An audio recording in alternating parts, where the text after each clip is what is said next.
Yesterday, Chuck Kyle, head coach at Cleveland St. Ignatius, one of the winningest coaches in Ohio high school football history, announced that he intends to retire as the head coach of the St. Ignatius program after next season. Chuck Kyle will make 2022 his 40th and final season leading the program. He'll also be stepping down as an English teacher and the track and field coach for the high school. He has 369 victories and 11 state championships and has been an incredible influence at all levels of football in Ohio. Coach Kyle joined me on the podcast in our first year and talked about how every season is a book. And so the final volume he will write as a coach will be the 2022 season. And want to congratulate him as he prepares for his retirement and wish him the best in his last season as head football coach. He's somebody that all of us can learn from. He's been a huge influence, as I've said, over a number of people's football careers, both his players, coaches, and other coaches in Northeast Ohio and the state as a whole who have gotten to know him. He's an incredible man. And so here is our podcast from 2017 with Chuck Kyle, where he talks about every season being a book.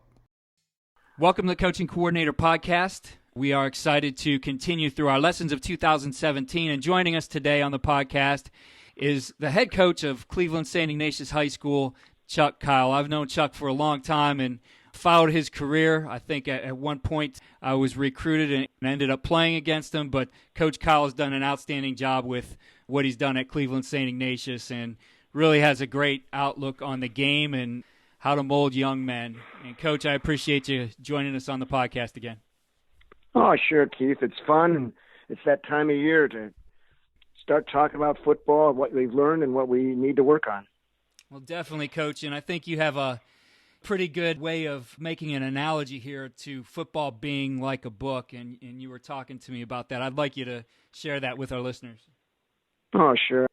I'm an English teacher, so that's why there's maybe the analogy kicks into gear here. I've always pictured a football season really like you're writing a book. Each chapter, it's another game. There's interesting characters that kind of weave their way in and out. And really, the plot, you think, come on, I've done this as a head coach for 35 years. You think, come on, it has to be the same. In all honesty, no, you think you've seen it all in the game of football. You think, come on, you've done all these games, you've done all these situations. You think you've seen it all.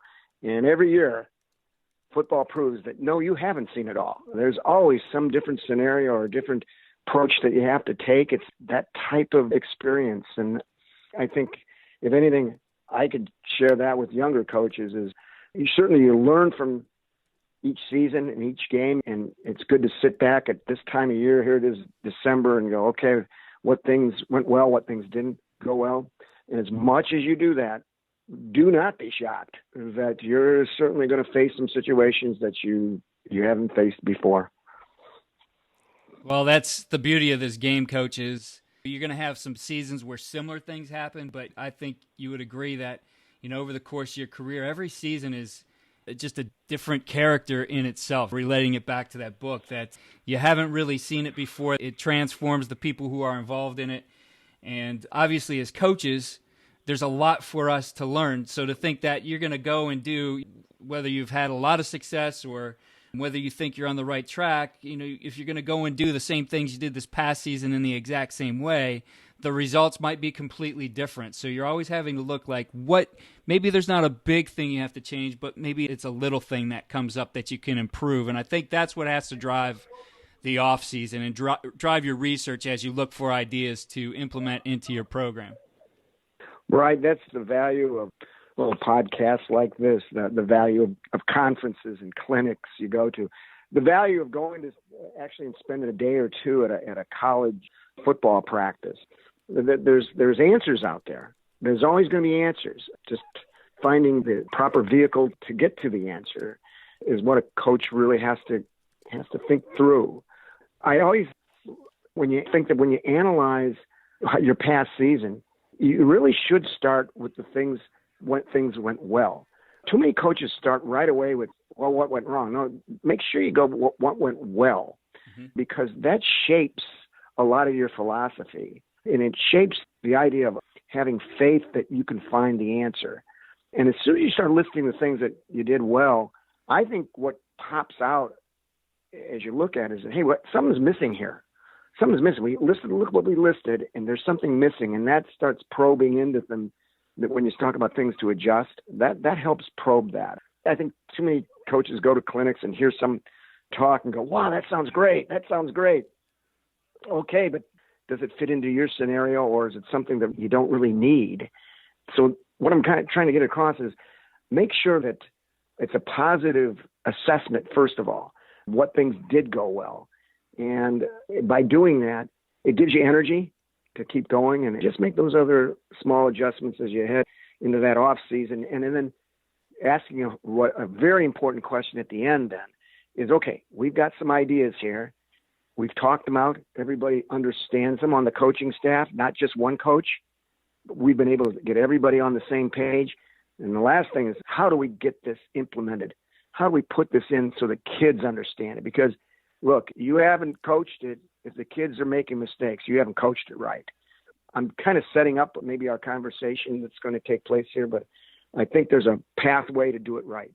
Yeah, I'm with you 100%, Coach. I think with whatever you do, I'm very fortunate to be able to talk to some great coaches across the country on this podcast. And I think what I've found in the consistency with these guys is they kind of have a process and a system for everything they do. It's not kind of done haphazardly. There's a reason for all of it, and it leads them to the right answers. Those are the guys who, whatever adversity they might face, seem to be able to find their way through it because they've developed a system, and within that system, they know where to go to next to find those answers. Or, like you said, even starting with the positives like this, they're able to identify, hey, what's missing here? Right. The game of football, I think everybody has to agree about with this, is a very complex game. And it's a very human game. As much as we try to have the answer, there's sometimes where somebody's going to trip and fall, the ball's going to be dropped, there's a penalty. It's a very human game. And that's the frustration there. Okay, you can't get frustrated with the humanity of this game.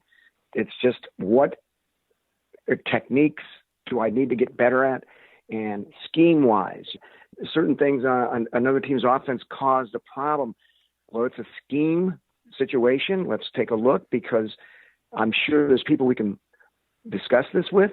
And our job is to put the kids in a position and make it clear, if they do a certain technique, that they should be able to make the play. And coach, then you can sleep well at night because you gave that kid the opportunity to make the play. But what's important is always remember, it's the kids who are playing the game. It's not, coach, it's not your great ideas. It's the kids playing the game. Our job is to help them and put them in the position where their talents can do it.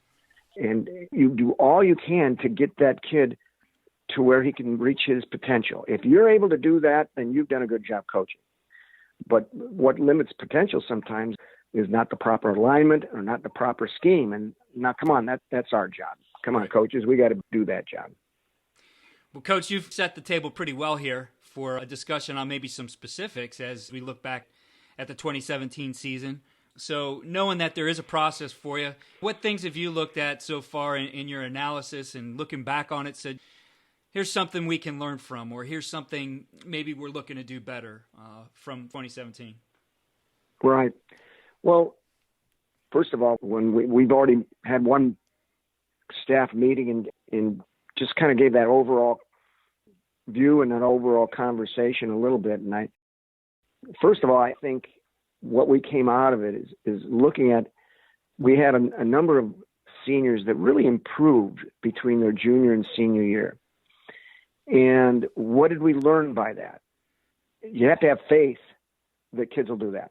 To stay in this game, you have to have faith that kid that was a sophomore or a junior, 9 months from now, 10 months from now, that kid is going to get better. And you have to have that faith or it's a disaster.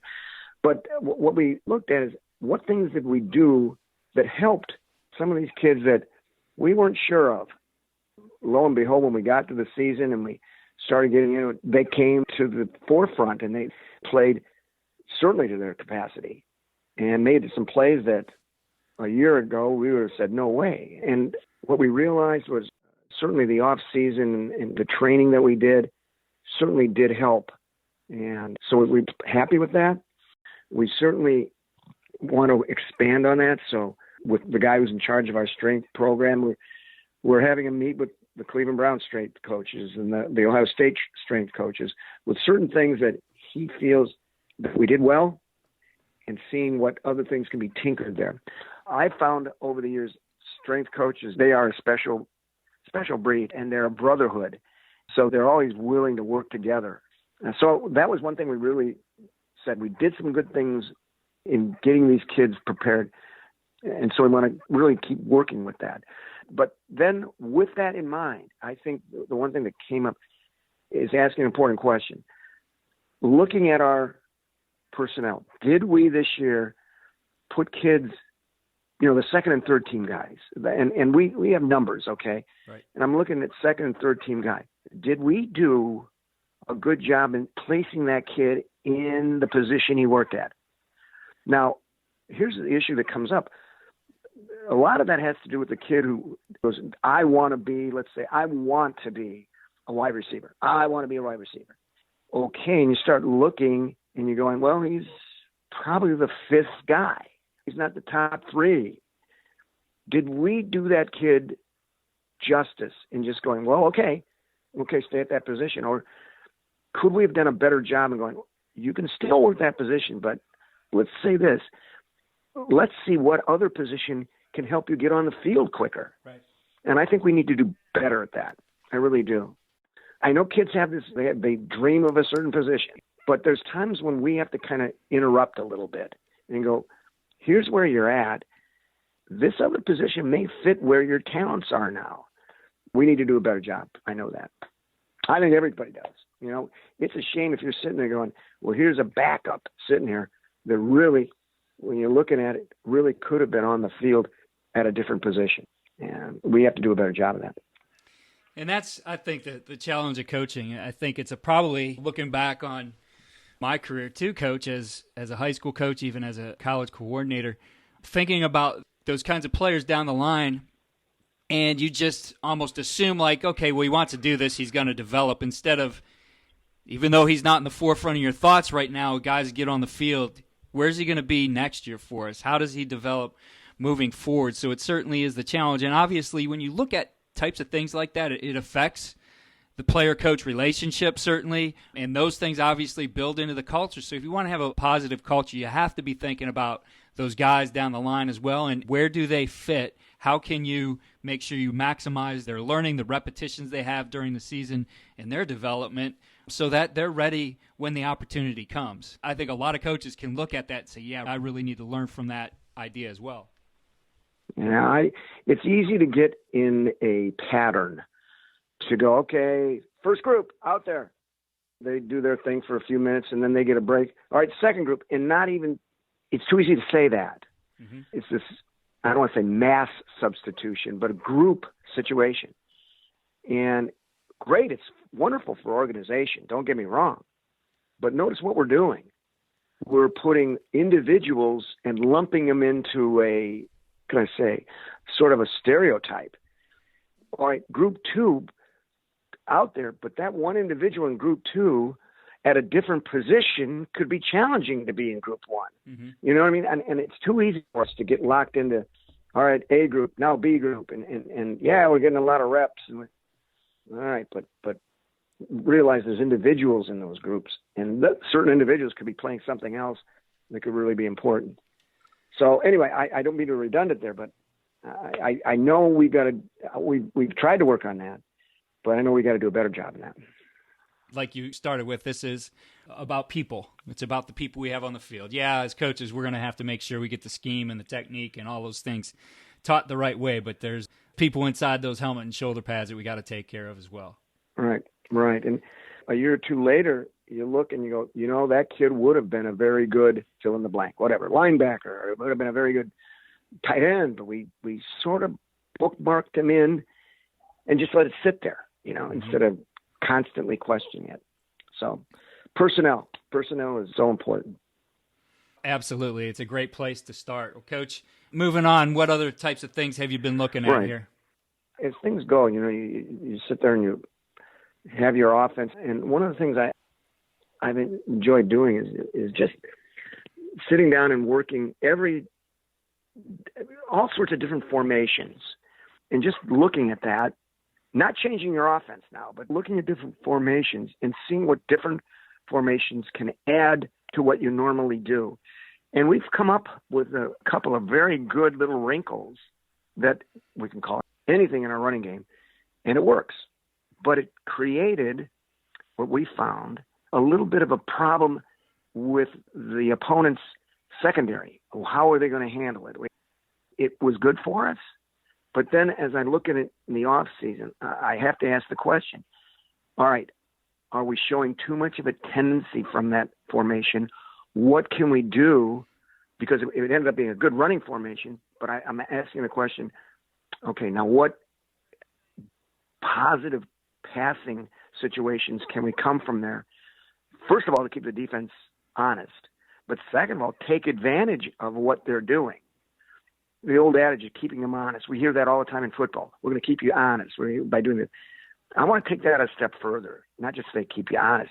I want to say if you're doing that, we can hurt you with a big pass play because you had to make this adjustment. To me, that's a different mentality. I don't want to just sit there and say, we're keeping them honest. I want to sit there. If they have to make some adjustment, we can hurt them badly. So I'm working on that. I think you create something and it's working. Let's be honest. Your opponents aren't dumb, Come on. They have film. We exchange them. They're not dumb. They're going to sit there and go, well, that's something they're using quite a bit. So now for the next 12 months, they're looking at ways to solve the issues, right? But what we have to be prepared for is, okay, and I guess clicheically people would say plan B from that.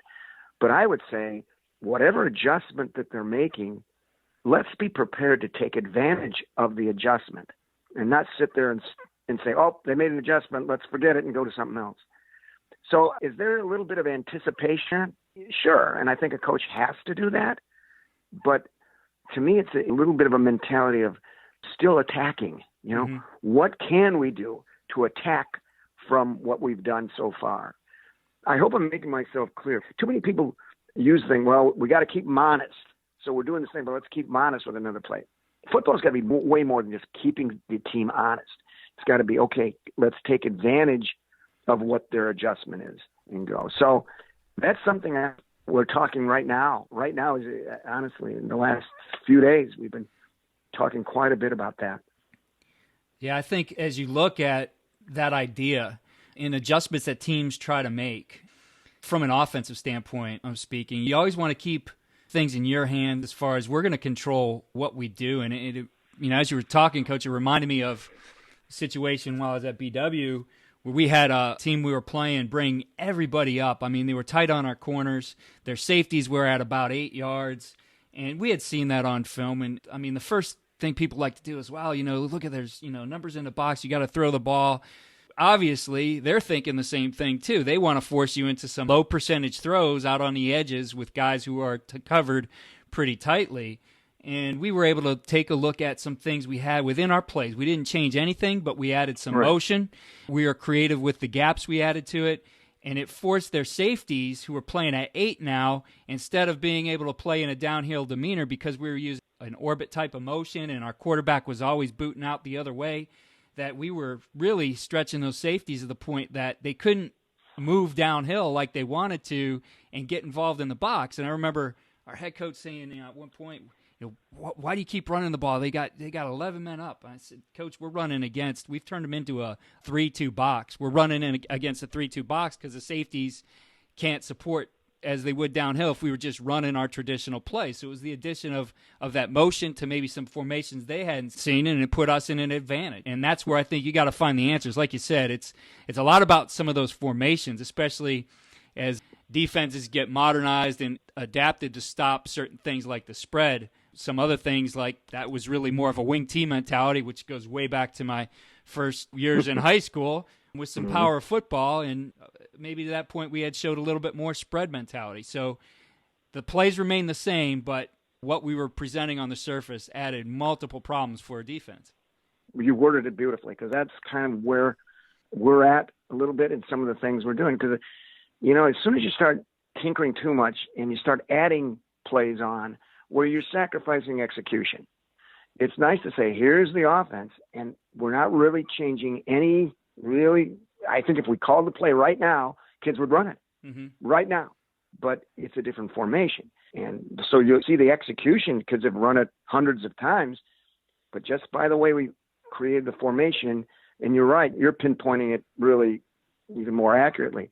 You force the safeties to do some things that they don't want to do.